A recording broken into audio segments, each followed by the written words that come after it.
Good afternoon to everyone. This is Dr. G. Subbarao, working as a professor in the Department of Civil Engineering.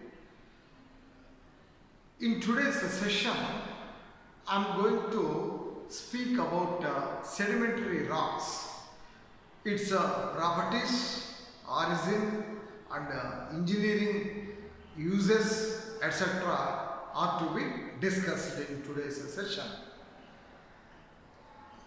As we know, the list of experiments as per the JNTU regulations are shown here. Study of physical properties of common minerals, study of physical properties of economic minerals, megascopic identification of igneous rocks, megascopic identification of sediment rocks, megascopic identification of metamorphic rocks, microscopic identification of rocks and minerals, interpretation of geological maps and drawings of sections, identification of symbols in the maps by using Survey of India topo sheet, simple structural geology problems. And there are two more experiments which are added to the syllabus by the faculty, which include description and engineering consideration of structural models, and another experiment is electrical resistivity methods. So among these experiments in today's session I am going to explain about the fourth one, megascopic identification of sedimentary rocks. So before discussing the sedimentary rocks, it is necessary to recall how the sedimentary rocks are formed. So sedimentary rocks are those formed due to weathering and or erosion of the pre-existing rocks. One should remember, pre-existing rocks means igneous rocks or primary rocks. So from the igneous rocks or from the primary rocks, the sedimentary rocks are formed due to weathering and erosion. Here, weathering means disintegration and decomposition. Sediment rocks are also formed due to chemical precipitation. Otherwise, these are also formed due to accumulation of organic matter such as debris of plants and animal parts. In the sedimentary rocks, usually a word that is called as sediments is always discussed, and these sediments are defined as follows.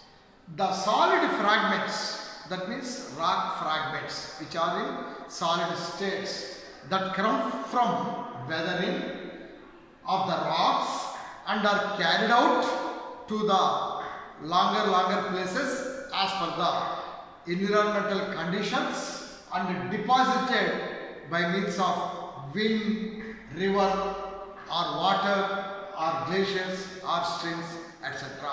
So once again I would like to reveal the meaning of sediments is the rock fragments or solid fragments which have come out from the rocks due to weathering process are carried to longer places depending upon the environmental conditions and deposited by external agencies such as wind, river water, stream water, glacier waters.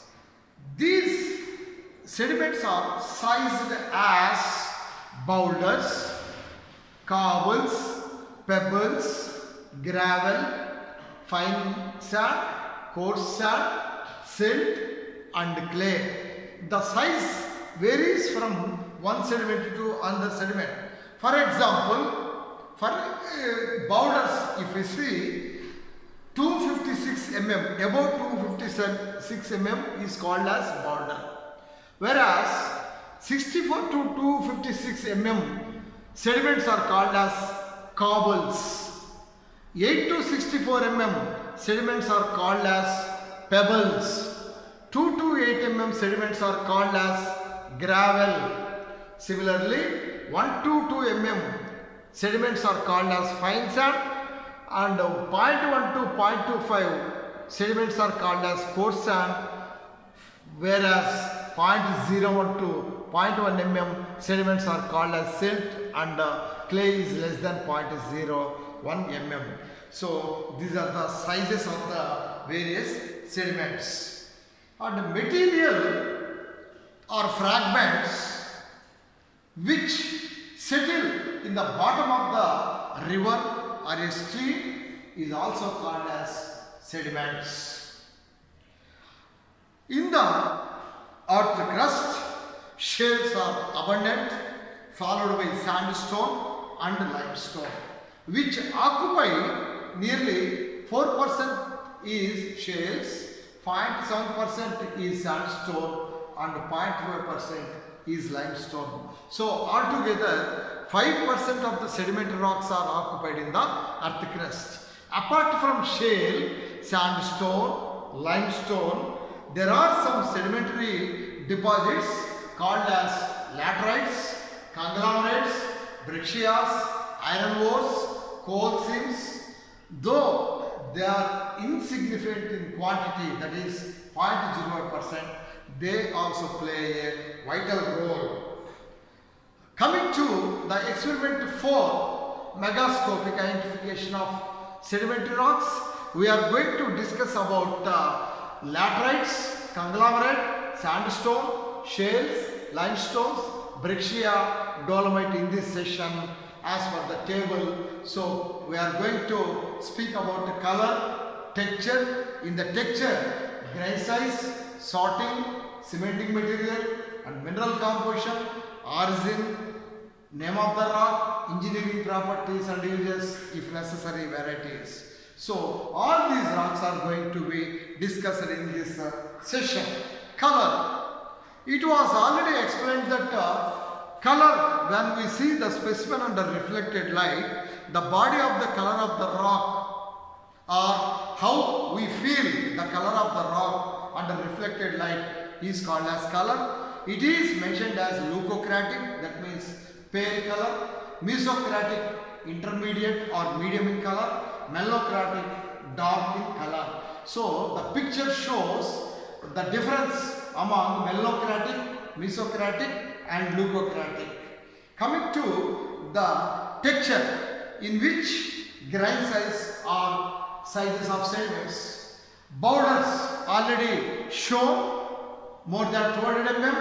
So we can mention boulders, and cobbles 50 to 200 mm, pebbles 10 to 50 mm, gravel 2 to 10 mm, coarse sand 1 to 2 mm, fine sand 0.1 to 0.5 mm, silt 0.01 to 0.1 mm, and clay less than 0.01 mm. This is called grain size or size of sediments.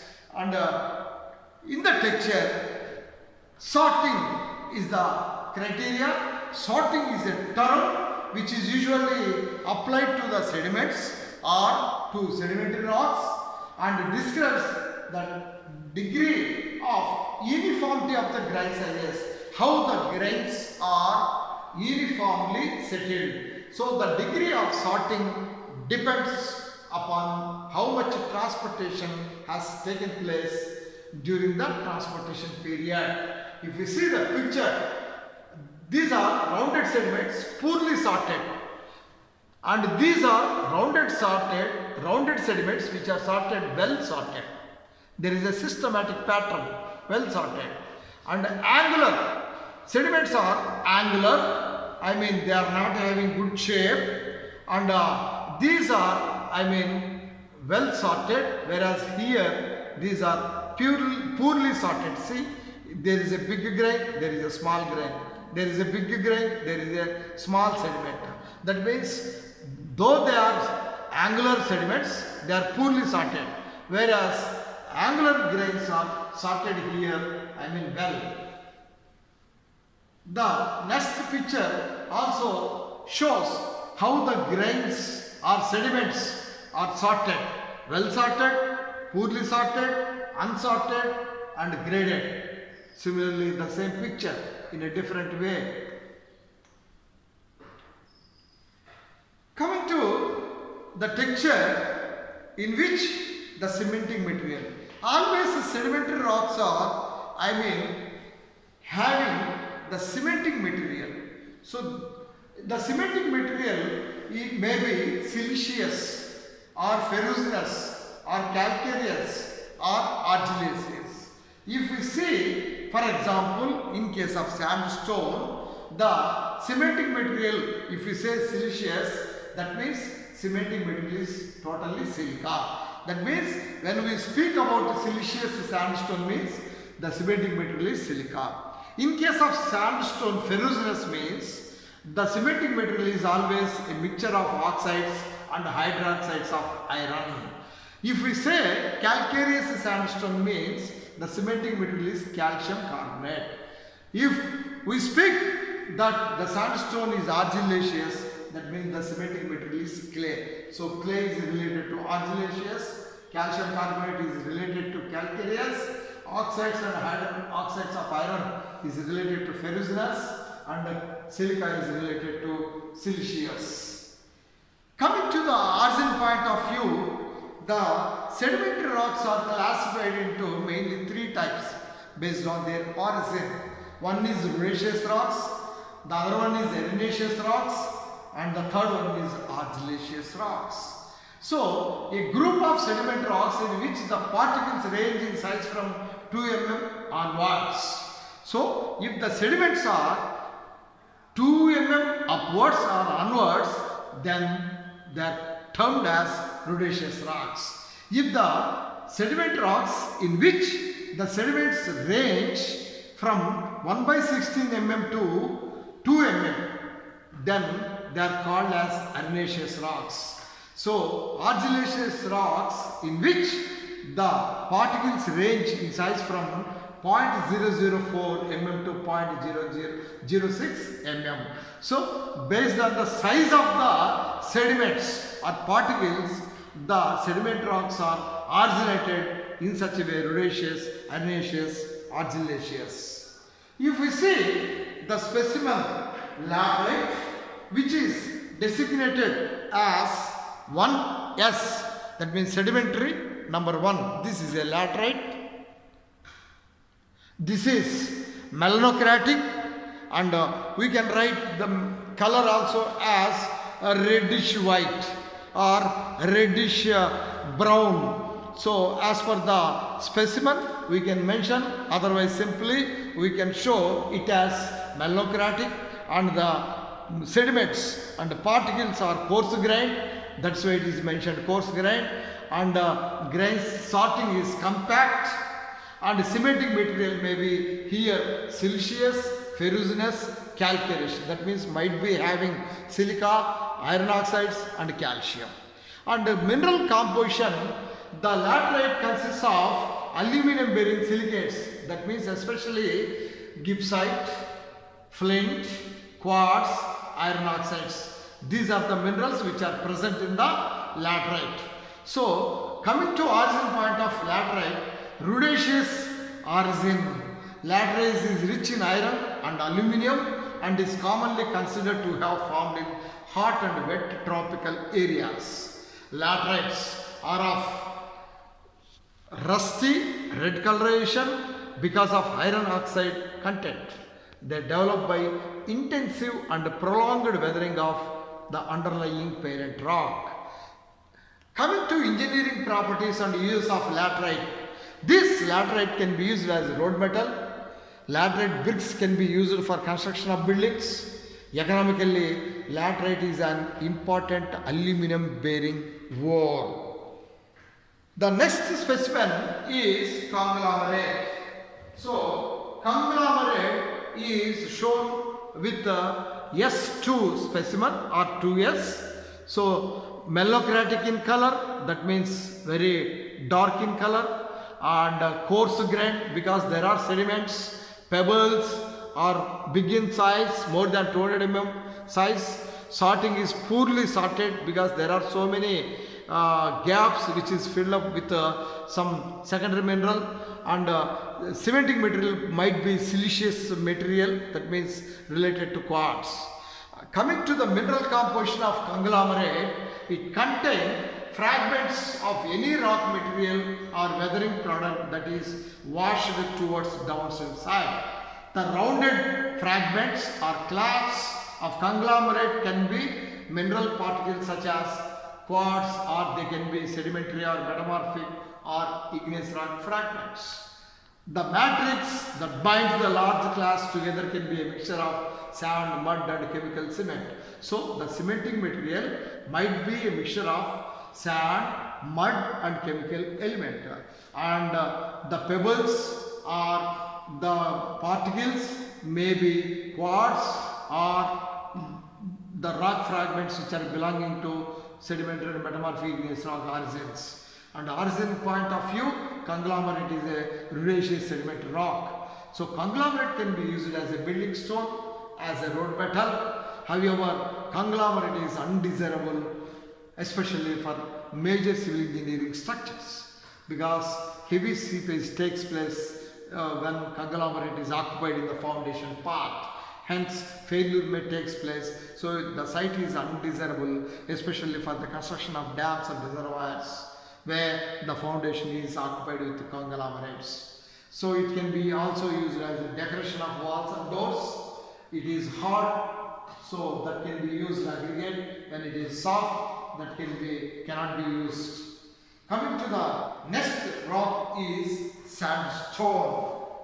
So sandstone, if we see, beautiful particles, sediments are sorted, well sorted, and mesocratic, reddish white in color, that is not totally dark or pale, it's in between.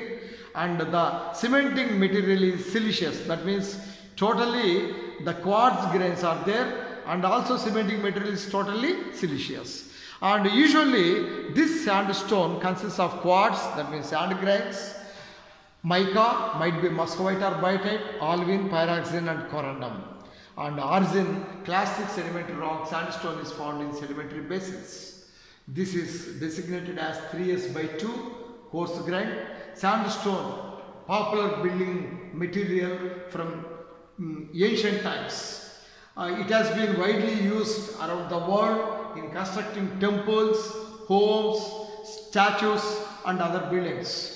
Famous temples, Rameshwaram in Tamil Nadu, forts of Red Fort of Delhi, forts of Agra, Fatehpur, Sikri and stupas, Sarnath, Sanchi are prestigious structures which were constructed by using sandstone, and especially sandstones can be used as statues, and sandstones are excellent materials from which to make grinding stones, for sharpening blades and other implements.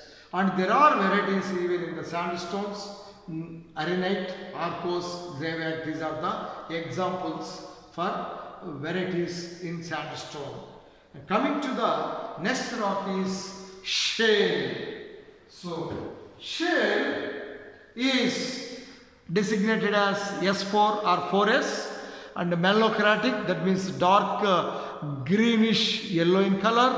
It is very fine grained, and cementing material might be siliceous. And coming to the mineral composition, the shale is composed mainly of mud, which has a mixture of clay minerals and tiny fragments of other minerals, especially quartz and calcite. So origin point of view, shales are originated from argillaceous formations. Shale is formed by the compression of mud, so sandstone is found in sedimentary basins. Sandstone was a popular building material from ancient time. It has been widely used around the world in constructing temples, homes and other buildings of little structures.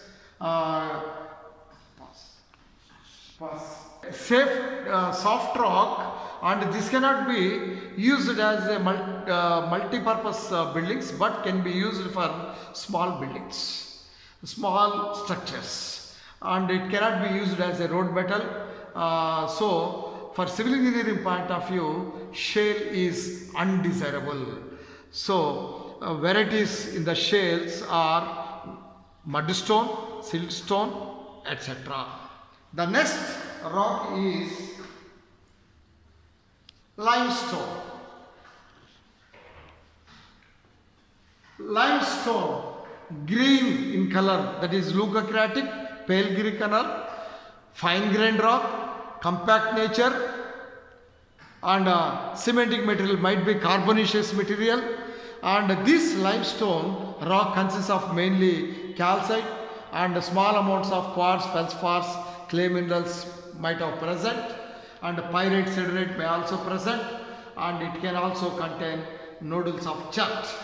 Limestone is usually an organic sedimentary rock that forms from the accumulation of shell or corals or algal or fecal debris. It can also be a chemical sedimentary rock formed by the precipitation of calcium carbonate from lakes or ocean water. Coming to the engineering properties and uses of limestone, has so many uses. Can be used as a building material in the manufacturing of cement industry. It can be used as aggregate for making roads. It can be used in the paints, or it may be used as a filler in products such as toothpaste or paints. And there are varieties in the limestone which include chalk, stalactites, stalagmites, diatomite, etc. So limestone is very important in production of cement. Coming to the next one is breccia, which is also a sedimentary rock. So breccia is a mellogratic, dark in color, and pebbles can be seen, and these are medium to coarse grain, poorly well sorted but very poorly. So pebbles or cobbles are occupied in the siliceous matter, and the cementing material may be either calcite or silica or oxide. The matrix may also contain sand or silt. And coming to the mineral composition, breccias are a mixture of rock fragments and mineral grains, mainly composed with large angular fragments of more than 2 mm in diameter. So the consolidated material accumulated on steep hill slopes or at the foot of the cliffs, or the fragmentation of rocks during faulting. Volcanic breccias comprise blocks of lava in an ash matrix and are the product of an explosive eruption. So breccia is most often used as an ornamental or facing material in walls and columns. Breccia can be used to make small statues. So usually breccia forms as angular fragments of rock or mineral debris accumulates at the base of an outcrop where mechanical weathering involves. There are varieties in breccia. If the sandstone is dominant in the background, that means in the cementing material, it is called as sandstone breccia, otherwise limestone breccia, otherwise granite breccia, otherwise chalk breccia, otherwise basalt breccia. That means the rock which is very closely associated with breccia, that can be termed as basalt breccia or limestone breccia. Final one is dolomite. So dolomite is another important sediment rock which is pale green in color. It appears leucocratic in color, fine grained, compact, and we can find carbonaceous material as the cementing material. And dolomite usually is an anhydrous carbonate mineral composition which is composed of magnesium carbonate and calcium carbonate. Usually its composition is Ca, MgCO3 twice, and quartz can be seen in little quantities. So dolomite is thought to form when the calcite in carbonate, mud or limestone is modified by magnesium rich groundwater. This chemical chain is known as dolomitization. So due to dolomitization, the dolomite rock forms. So it is totally alteration of limestone into a dolomite. Dolomite is used in the construction field as an aggregate in the manufacturing of cement industry, and calcined to produce lime, a source of magnesia for the chemical industry, agricultural soil treatments and metallurgical flux. So dolomite can form as a primary precipitate or as a hydrothermal or metamorphic phase. All that it requires is permeability, a mechanism that facilitates fluid flow and a sufficient supply of magnesium. It may form from seawater, from continental waters, from the mixing of basal brines. So Cobaltian dolomite, that is a variety of dolomite.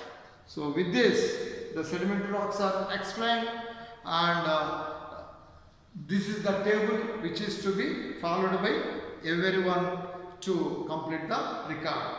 So thank you.